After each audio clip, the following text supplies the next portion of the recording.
ಸಂಸತ್ನಲ್ಲಿ ದಾಳಿ ವಿಚಾರ, ಕಲಬುರಗಿಯಲ್ಲಿ ಸಚಿವ ಪ್ರಿಯಾಂಕ ಖರ್ಗೆ ಹೇಳಿಕೆ. ಬಿಜೆಪಿಯವರಿಗೆ ಅರಿವು ಇದೆಯೋ ಇಲ್ಲೋ ಅಂತ ಗೊತ್ತಿಲ್ಲ. ಕಳೆದ 50 ವರ್ಷಗಳಲ್ಲಿ ಬಿಜೆಪಿಯವರು ಅಧಿಕಾರಕ್ಕೆ ಬಂದ ಮೇಲೆ ನಿರುದ್ಯೋಗ ಸಮಸ್ಯೆ ಜಾಸ್ತಿಯಾಗಿದೆ. ಬಿಜೆಪಿ ಸರ್ಕಾರದ ಡೇಟಾ ಹೇಳ್ತಿದೆ.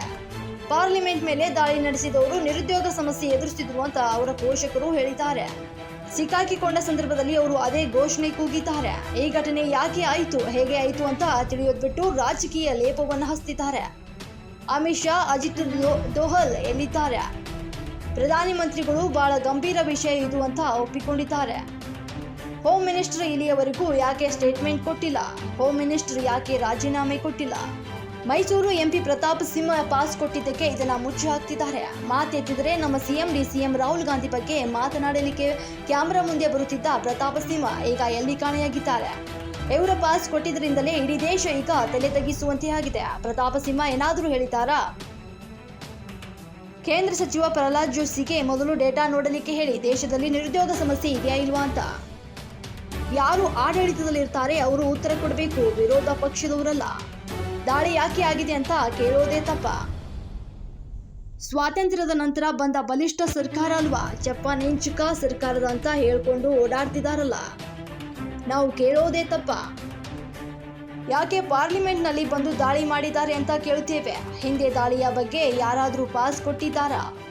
ಕಾಂಗ್ರೆಸ್ನವರು ಇದರ ಹಿಂದೆ ಇದ್ದಾರಾ ಅಂತ ಹೋಮ್ ಮಿನಿಸ್ಟರ್ ಸ್ಟೇಟ್ಮೆಂಟ್ ಕೊಡಲಿ. ಕಲಬುರಗಿಯಲ್ಲಿ ಬಿಜೆಪಿ ನಾಯಕ ವಿರುದ್ಧ ಹರಿಹಾಯ್ದ ಸಚಿವ ಪ್ರಿಯಾಂಕ ಖರ್ಗೆ. ಮೈಸೂರು ವಿಮಾನ ನಿಲ್ದಾಣಕ್ಕೆ ಟಿಪ್ಪು ಸುಲ್ತಾನ್ ಹೆಸರು ಇಡುವುದಕ್ಕೆ ಸಿಟಿ ರವಿ ವಿರೋಧ. ಸಿಟಿ ರವಿ ವಿರುದ್ಧ ಸಚಿವ ಪ್ರಿಯಾಂಕ ಖರ್ಗೆ ಕಿಡಿ. ಸಿಟಿ ರವಿ ಮೊದಲು ಪಾಪ ಪಕ್ಷದಲ್ಲಿ ಏನಿದ್ದಾರೆ ಅಂತ ಗೊತ್ತಾಗಲಿ, ಮೊದಲು ಅವರಿಗೆ ಒಂದು ಡಿಸಿಗ್ನೇಷನ್ ಸಿಗಲಿ, ಆಮೇಲೆ ಮಾತನಾಡೋಣ. ಅವರಿಗೆ ಇದ್ರ ಬಗ್ಗೆ ಅರಿವಿದೆಯೋ ಇಲ್ಲೋ, ಇವ್ರು ಬಂದ ಮೇಲೆ ಕಳೆದ 50 ವರ್ಷದಲ್ಲಿ ಇರಲಾರ್ದಂಥ ನಿರುದ್ಯೋಗ ಸಮಸ್ಯೆ ಅವ್ರ ಡೇಟಾನೇ ಹೇಳ್ತಾ ಇತ್ತು. ಕಳೆದ 2-3 ವರ್ಷದಿಂದ ಅವ್ರು ಯಾವುದೇ ರೀತಿಯಾದಂಥ ಸರ್ವೆ ಕೂಡ ಮಾಡಲಿಕ್ಕೆ ಹೋಗಿಲ್ಲ. ಇವತ್ತು ನೀವು ಮೇಲ್ನೋಟಕ್ಕೆ ನೋಡಿದ್ರೆ ಯಾರ್ಯಾರು ಪಾರ್ಲಿಮೆಂಟ್ ಬ್ರೀಚ್ ಮಾಡಿದ್ದಾರೆ, ಪಾರ್ಲಿಮೆಂಟ್ ಮೇಲೆ ದಾಳಿ ನಡೆಸಿದ್ದಾರೆ, ಅವರು ನಿರುದ್ಯೋಗ ಸಮಸ್ಯೆಯಿಂದ ಬರ್ತಾ ಇದ್ರಂತ ಅವ್ರ ಪೋಷಕರು ಕೂಡ ಹೇಳಿದ್ದಾರೆ. ಮತ್ತು ಅವರು ಕೂಡ ಯಾವಾಗ ಘೋಷಣೆಗಳು ಯಾವಾಗ ಸಿಕ್ಕಾಕೊಂಡ್ರು ಘೋಷಣೆಗಳು ಕೂಗಿದ್ದಾರೆ. ಅದರಲ್ಲಿ ತಪ್ಪೇನಿದೆ? ನೀವು ಸ್ಟೇಟ್ಮೆಂಟ್ ಕೊಡೋದು ಬಿಟ್ಟು ಕೇಂದ್ರ ಸರ್ಕಾರದವರು ಹೇಗಾಯಿತು, ಯಾಕಾಯಿತು, ಏನು ಮಾಡ್ತಾ ಇದ್ದಾರೆ ಅನ್ನೋದು ಬಿಟ್ಟು ನೀವು ಇದಕ್ಕೆ ರಾಜಕೀಯ ಲೇಪ್ ಹಚ್ಚಿದ್ರೆ ಹೇಗೆ? ಎಲ್ಲಿದ್ದಾರೆ ಅಮಿತ್ ಶಾ ಅವರು? ಎಲ್ಲಿದ್ದಾರೆ ನಿಮ್ಮ ಅಜಿತ್ ದೋವಲ್ ಅವರು? Where is your national security adviser? ಪ್ರಧಾನಮಂತ್ರಿ ಅವರು ಇಲ್ಲ, ಭಾಳ ಗಂಭೀರವಾದಂಥ ವಿಷಯ ಇದೆ ಇದು, ಪಾರ್ಲಿಮೆಂಟ್ ಬ್ರೀಚ್ ಆಗಿರೋದು, ಪಾರ್ಲಿಮೆಂಟ್ ಮೇಲೆ ದಾಳಿ ನಡೆದಿರೋದಂತ ಒಪ್ಕೊಂಡ ಮೇಲೆ ಇಲ್ಲಿವರೆಗೂ ಹೋಮ್ ಮಿನಿಸ್ಟರ್ ಯಾಕೆ ಸ್ಟೇಟ್ಮೆಂಟ್ ಕೊಟ್ಟಿಲ್ಲ? ಅದು ಕೇಳೋದು ತಪ್ಪ? ಯಾವ ಎಂ ಪಿಗಳು ಇದನ್ನು ಯಾಕೆ ಸ್ಟೇಟ್ಮೆಂಟ್ ಕೊಟ್ಟಿಲ್ಲ ಅಂತ ಕೇಳೋದಕ್ಕೆ ಅವ್ರಿಗೆ ಸಸ್ಪೆಂಡ್ ಮಾಡ್ತಾರೆ? ಯಾರಿಂದ ಈ ದಾಳಿ ನಡೆದಿದೆ ಹೋಮ್ ಮಿನಿಸ್ಟರಿಗೆ ಯಾಕೆ ಸಸ್ಪೆಂಡ್ ಮಾಡಿಲ್ಲ? ಹೋಮ್ ಮಿನಿಸ್ಟರ್ ಸ್ಟೇಟ್ಮೆಂಟ್ ಕೊಟ್ಟಿದ್ದಾರೆ. ಇಲ್ಲಿ ಇದು ಒಂದು ಜವಾಬ್ದಾರಿಯುತ ಸರ್ಕಾರ ಅಂತ ಹೇಳ್ಬೋದಾ ನಾವು? ಅದರಿಂದ ಇದು ಬರೀ ಇದು ಇಲ್ಲಿ ಯಾಕೆ ನಿಮ್ಮ ಮೈಸೂರು ಎಂ ಪಿ ಇದ್ದಾರಲ್ಲ ಪ್ರತಾಪ್ ಸಿಂಹ ಅವರು, ಅವ್ರು ಪಾಸ್ ಕೊಟ್ಟಿರೋದನ್ನು ಮುಚ್ಚಾಕ್ಲಿಕ್ಕೆ ಇದೆಲ್ಲ ಮಾಡ್ತಾ ಇರೋದು. ಯಾಕೆ ಅದ್ರ ಬಗ್ಗೆ ಸ್ಟೇಟ್ಮೆಂಟ್ ಇಲ್ಲ? ಮಾತು ಮುಂಚೆ ಪ್ರತಾಪ್ ಸಿಂಹ ಅವ್ರು ಕ್ಯಾಮ್ರಾ ಮುಂದೆ ಬರ್ತಾ ಇದ್ರಲ್ವಾ? ಸಿದ್ದರಾಮಯ್ಯ ಅವರಿಗೆ ಏಕವಚನದಲ್ಲಿ ಬೈಯೋಕ್ಕೆ, ಡಿ ಕೆ ಶಿವಕುಮಾರ್ ಅವರು ಏಕವಚನದಲ್ಲಿ ಬೈಯೋಕ್ಕೆ, ಕಾಂಗ್ರೆಸ್ ಮೇಲೆ ದಾಳಿ ಮಾಡಲಿಕ್ಕೆ, ರಾಹುಲ್ ಗಾಂಧಿ ಅವ್ರ ಬಗ್ಗೆ ಮಾತಾಡಲಿಕ್ಕಂತೂ ಪುರ್ಸೋತಿದೆ. ಆದರೆ ಇವಾಗೆಲ್ಲ ಕಾಣೆಯಾಗಿದ್ದಾರೆ ಅವರು. Where is our state M P?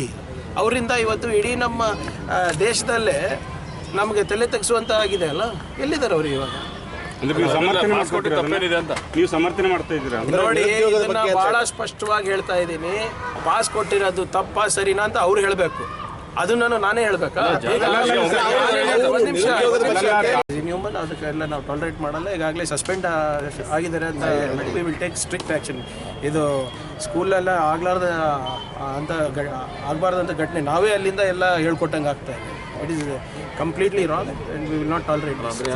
ಶಿಕ್ಷಕರ ಏನೋ ಯಾರೇ ಇರ್ಬೋದು ನೋಡ್ರಿ, ಯಾರದೇ ಜಗಳ ಇರ್ಬೋದು, ಹಿಂಗೆ ಅಮಾನವೀಯವಾದಂಥ ಕೃತ್ಯಗಳೆಲ್ಲ ನಡಿಬಾರ್ದು ಎಲ್ಲಿ ಇಂಥ ಶಾಲೆಗಳಲ್ಲಿ. ನಾವು ಯಾಕೆ ಕ್ರೈಸ್ ಅಂತ ಶಾಲೆಗಳೆಲ್ಲ ಕಟ್ತಾ ಇರೋದು, ಇಂಥ ಹಾಸ್ಟೆಲ್ಗಳೆಲ್ಲ ಕಟ್ತಾ ಇರೋದು? ಯಾಕಂದರೆ ಮಕ್ಕಳು ಇದರಿಂದ ಹೊರಗೆ ಬರಲಿ ಅಂದ್ಬಿಟ್ಟು. ಇವ್ರು ಯಾರೋ ಶಿಕ್ಷಕರು ಪ್ರಿನ್ಸಿಪಲ್ಗಳು ಹಿಂಗೆ ಮಾಡ್ತಾರೆ ಅಂದರೆ we will not tolerate. Sir, ಈಗ ಟಿಪ್ಪು ಸುಲ್ತಾನ್ ಹೆಸರನ್ನ ಕಾಂಗ್ರೆಸ್ ಕಚೇರಿ ಬೇಕಿದ್ರೆ ಇಟ್ಕೊಳ್ಳಿ, ಮೈಸೂರಿನ ಸಿಟಿ ರವಿ ಅವರು ಫಸ್ಟ್ ಅವ್ರ ಪಕ್ಷದಲ್ಲಿ ಏನಿದ್ದಾರೆ ಅಂತ ಗೊತ್ತಾಗಲಿ, ಅವ್ರಿಗೆ ಒಂದು ಡೆಸಿಗ್ನೇಷನ್ ಸಿಕ್ಬಿಡ್ಲಿ, ಆಮೇಲೆ ಮಾತಾಡಲಿ. ತಪ್ಪಾಗಿದೆ, ನಂಗೆ ಗೊತ್ತಿರಲಾರ್ದ ಇಶ್ಯೂ ಆಗಿದೆ, ಅಥವಾ ನಮ್ಮ ಕಚೇರಿಯಿಂದ ಮಾಡಿದ್ದಾರೆ ನಂಗೆ ಗೊತ್ತಿರಲಾರ್ದ ಏನಾದರೂ ಹೇಳ್ಬೇಕಲ್ಲ. ಜೋಶಿ ಅವರು ಹೇಳ್ತಾರೆ ಚೈಲ್ಡಿಶ್ ಸ್ಟೇಟ್ಮೆಂಟ್ ಇದು ರಾಹುಲ್ ಗಾಂಧಿ ಅವ್ರದ್ದು ಈ ಜಾಬ್ ಇದ್ರ ಬಗ್ಗೆ. ಜೋಶಿ ಅವ್ರಿಗೆ ಫಸ್ಟು ಅವ್ರ ಡೇಟಾ ನೋಡೋಕ್ಕೆ ಹೇಳಿ, ನಿರುದ್ಯೋಗ ಸಮಸ್ಯೆ ಇದೆಯಾ ಇಲ್ಲ ಅಂತ.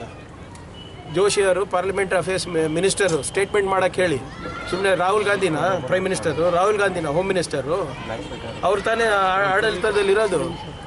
ಯಾರು ಆಡಳಿತದಲ್ಲಿ ಇದ್ದಾರೆ ಅವರಿಗೂ ಉತ್ತರ ವಿರೋಧ ಪಕ್ಷದವರೇ ಕೊಡ್ಬೇಕಾ? ಸ್ವಲ್ಪನ ಜವಾಬ್ದಾರಿಯಿಂದ ಮಾತಾಡ್ಬೇಕು. ಇವರೆಲ್ಲ ಸೀನಿಯರ್ ಲೀಡರ್ಸ್. ನಿಮ್ಮ ದಾಟಿ ಸಮರ್ಥನೆ ತರ ಇದೆಯಾ ಅಂತ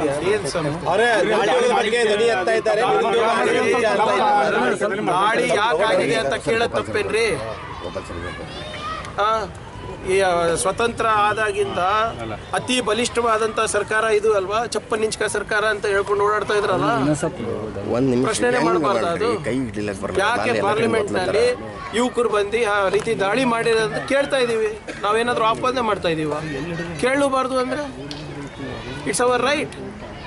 every parliamentarian sitting there, it's is right. Citizens should no.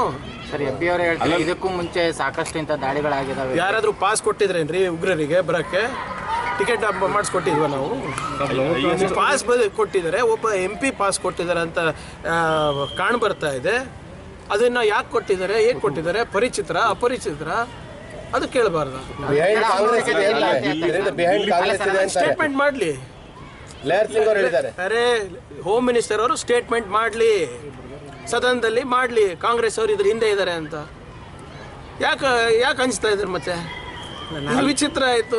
Layer Singh ಅವ್ರು ಮಾತಾಡ್ತಾರೆ, ಜೋಶಿ ಅವ್ರು ಮಾತಾಡ್ತಾರೆ. ಯಾರು ಮಾತಾಡ್ಬೇಕು ಅವ್ರು ಮಾತಾಡ್ತಾ ಇಲ್ಲಲ್ಲ. ಅಮಿತ್ ಶಾ ಅವ್ರು ಯಾಕೆ ಮಾತಾಡ್ತಾ ಇಲ್ಲ? National security adviser Ajit Doval ಅವ್ರು ಯಾಕೆ ಮಾತಾಡ್ತಾ ಇಲ್ಲ? KSF ಡೇಸ್ ಆಯಿತು, ಇವರು ಮಾತಾಡ್ತಿಲ್ಲ. ಪ್ರತಾಪ್ ಸಿಂಹ ಅವರು ಇಲ್ಲಿ ತನಕ ಸಿಂಗಲ್ ಸ್ಟೇಟ್ಮೆಂಟ್ ಮಾಡಿ. ನೀವು ನನಗೆ ಕೇಳಿದ್ರೆ ನಾನೇನು ಹೇಳ್ರಿ? ನಾನು ಅದೇ ಕೇಳ್ತಾ ಇರೋದು. ನೋಡಿ, ನಿಮ್ಗೆ ಸಿಗೋರು ನನಗಲ್ಲ ಅಲ್ಲ. ನೀವು ಅವ್ರಿಗೆ ಕೇಳೋದು ಬಿಟ್ಟು ಈಗ ಅಮಿತ್ ಶಾಗೂ ನಾನೇ ಹೇಳಬೇಕು, ಪ್ರತಾಪ್ ಸಿಂಹಗೂ ನಾನೇ ಹೇಳ್ಬೇಕಂದ್ರೆ ಸರ್